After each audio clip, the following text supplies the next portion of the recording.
Hello aspirants, welcome to Amartya Academy. In today's video, I will explain one more important doctrine, and that doctrine is doctrine of colorable legislation.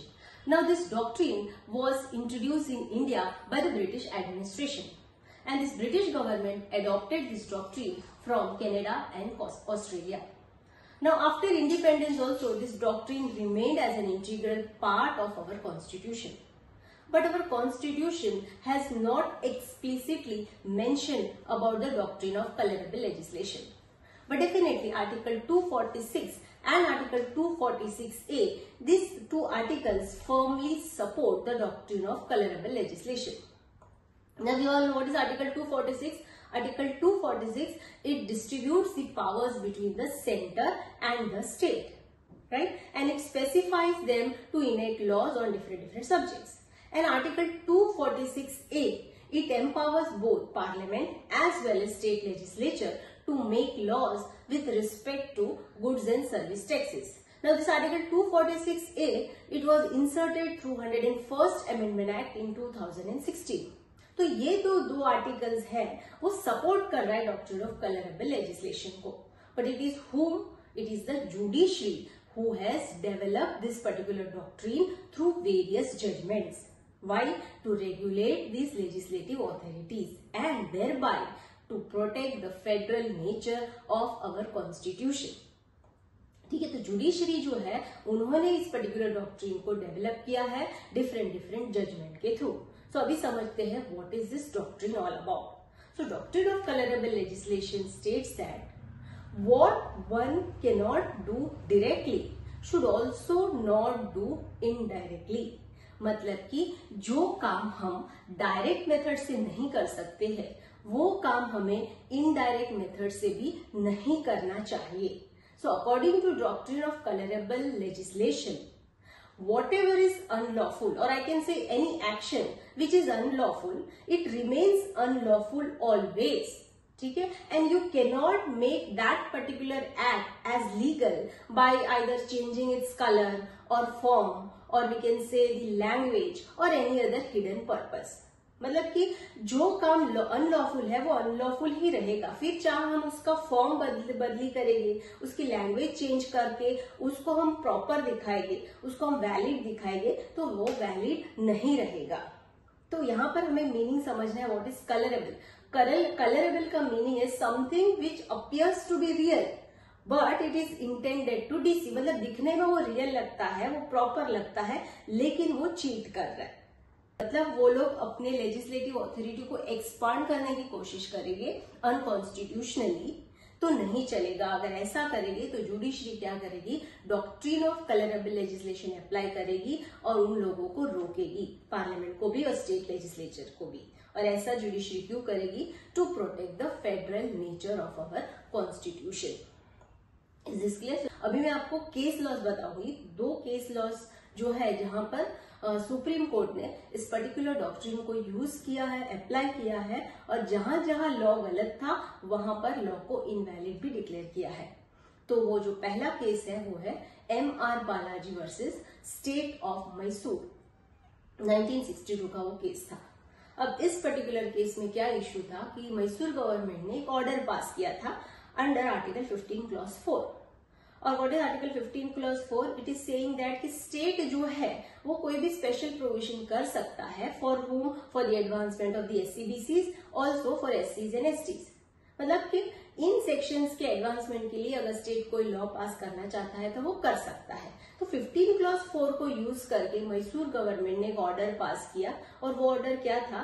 उस order में ऐसा बोला था कि अभी जो state में इंजीनियरिंग और मेडिकल कॉलेजेस है तो इन सब में मैं 68% रिजर्वेशन देता हूं. किसको? SCBCs को. तो मान लो 68% ऑफ सीट को उन्होंने रिजर्व कर दिया SCBCs के लिए. और रीजन क्या बोला कि SCBCs के एडवांसमेंट के लिए मैं ये काम कर रहा हूं और ये अथॉरिटी मुझे 15 क्लॉज 4 दे रहा है. तो अभी सोचो 68% अगर SCBCs के लिए जा रहा है, मतलब मेरिट के लिए कितना सीट बचा है? सिर्फ 32% सीट. इसलिए ऑब्वियसली ये जो ऑर्डर था मैसूर गवर्नमेंट का उसको चैलेंज किया गया. सुप्रीम कोर्ट में केस जाता है. तो सुप्रीम कोर्ट ने क्या जजमेंट दिया? पहले तो सुप्रीम कोर्ट ने बोला कि ये जो आपने ये ऑर्डर दिया है वो इनकंसिस्टेंट है और आपको कोई परमिशन नहीं मिल रही 15+4 में कि आप जो है ऐसा रिजर्वेशन दो। इन शॉर्ट सुप्रीम कोर्ट ने बोला कि रिजर्वेशन देना it is not permitted under article 15+4। So in this way, this order is the fraud on the constitution। मतलब ये जो ऑर्डर है वो क्या है, फ्रॉड है upon the powers which is conferred bye article 15+4। इसीलिए देखो जो डॉक्ट्रिन ऑफ कलरेबल लेजिस्लेशन है उस पर्टिकुलर डॉक्ट्रिन को हम लोग फ्रॉड ऑफ द कॉन्स्टिट्यूशन भी बोलते हैं। उसका निकनेम जो है वो फ्रॉड ऑफ द कॉन्स्टिट्यूशन। मतलब जो काम, जो अथॉरिटी, जो पावर्स आपको नहीं मिल रहा है एक पर्टिकुलर लिस्ट में, तो आप क्या कर रहे हो, दूसरे लिस्ट पे उस पे काम करते हो और फिर उसको कवर करने की कोशिश करोगे। तो ऐसा आप शील्ड करोगे लेजिस्लेशन को तो नहीं चलेगा। सुप्रीम कोर्ट जो है ऐसे लॉ को तुरंत ही इनवैलिड डिक्लेयर कर देगी। तो सुप्रीम कोर्ट ने यहाँ पर क्या बोल दिया कि रिजर्वेशन देना, ये 15+4 ने नहीं बोला था। 15+4 ने क्या बोला था, एडवांसमेंट के लिए आप कुछ कर सकते हो, लेकिन रिजर्वेशन दो, वो अथॉरिटी, वो पावर आपको 15+4 नहीं दे रहा है। तो जो काम आप डायरेक्टली नहीं कर सकते हैं वो काम आप इनडायरेक्टली भी नहीं कर पाओगे।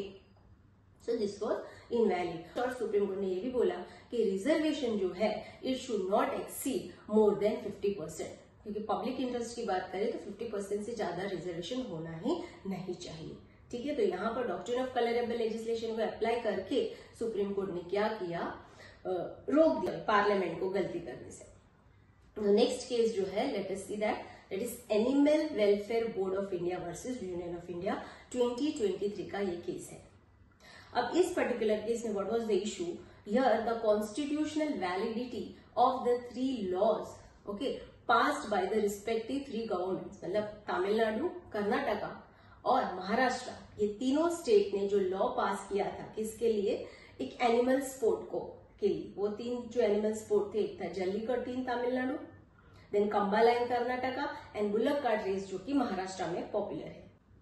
बेसिकली क्या हुआ था कि इस पर्टिकुलर एनिमल स्पोर्ट को सुप्रीम कोर्ट ने बैन कर दिया था 2014 के केस में, और वो जो केस था वो था animal welfare board of India okay versus A Nagaraj का केस था।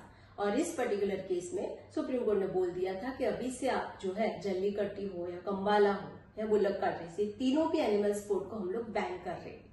तो इसी के कंटेक्स्ट में ये तीनों भी रिस्पेक्टिव स्टेट गवर्नमेंट ने क्या किया, अमेंडमेंट एक्ट पास किया था। एक एक्ट में prevention of cruelty to animals act जो थी 1960 की, उसमें अमेंडमेंट किया और उन्होंने वो एक्ट पास की। तो ये जो अमेंडमेंट एक्ट थी उनको भी चैलेंज किया गया था। ठीक है, कि ये जो अमेंडमेंट एक्ट पास की थी, पिटिशनर का कहना था कि ये तीनों भी अमेंडमेंट एक्ट जो है वो एक कलरेबल लेजिस्लेशन है, मतलब कि ये स्टेट गवर्नमेंट को स्टेट लिस्ट में पावर नहीं मिला, तो उन्होंने क्या किया, कॉनकरेंट लिस्ट को यूज करके ऐसे लॉ पास कर दिया। हालांकि इसको कॉनकरेंट लिस्ट में भी ऐसे पावर नहीं मिल रहा है, फिर भी उन्होंने वो किया है। तो इसलिए ऐसे लॉ को हम लोग कलरेबल लेजिस्लेशन मानेंगे। तो सुप्रीम कोर्ट में जब केस जाता है तो सुप्रीम कोर्ट ने क्या किया, जो 5 जज की कॉन्स्टिट्यूशन बेंच थी, उन्होंने ये तीनों एक्ट को वैलिड बोला कि ये जो तीनों भी एक्ट है वो वैलिड है, बिकॉज ये तीनों एक्ट किससे डील कर रही है, it is talking about prevention of cruelty to animals. और ये जो एक सब्जेक्ट है, this is a subject matter under list 3 entry number 70। So entry 17 list 3 में ये तो एक सब्जेक्ट मैटर है, और इस विषय में और कोई भी स्टेट लिस्ट में एंट्री, मतलब ये सब्जेक्ट मैटर स्टेट लिस्ट में है ही नहीं, सिर्फ कॉन्करेंट लिस्ट में ही है। तो ऑब्वियसली वो लोग कॉन्करेंट लिस्ट का ही सब्जेक्ट मैटर पे लॉ बनाएंगे। तो उन्होंने अपने ही सब्जेक्ट मैटर पे लॉ बनाया है, कोई एनक्रोचमेंट नहीं किया है। So this is not a colourable legislation. कि ये जो एक्ट पास की है, it is passed under the doctrine of pith and substance. जो भी इन्होंने पास किया है वो तो एसेंस ऑफ द लॉ है, वो कलरेबल लेजिस्लेशन में नहीं आएगा।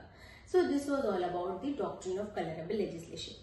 ठीक है, तो डॉक्ट्रिन ऑफ कलरेबल लेजिस्लेशन को बेसिकली कोर्ट ने कभी यूज किया है, जब भी सेंटर या फिर स्टेट ने अपने सब्जेक्ट मैटर को छोड़ के दूसरे के सब्जेक्ट मैटर पे काम किया है इंटेंशनली, तभी, और फिर अपने लेजिस्लेशन को कवर कर दिया है, तो तभी उसको बचाने के लिए इन्होंने ये डॉक्ट्रिन अप्लाई करके दोनों को रोका है कि अपने ही सब्जेक्ट मैटर में आप लॉ बनाओ, दूसरे के सब्जेक्ट मैटर में आप लॉ नहीं बना सकते। ठीक है, thank you watching this video.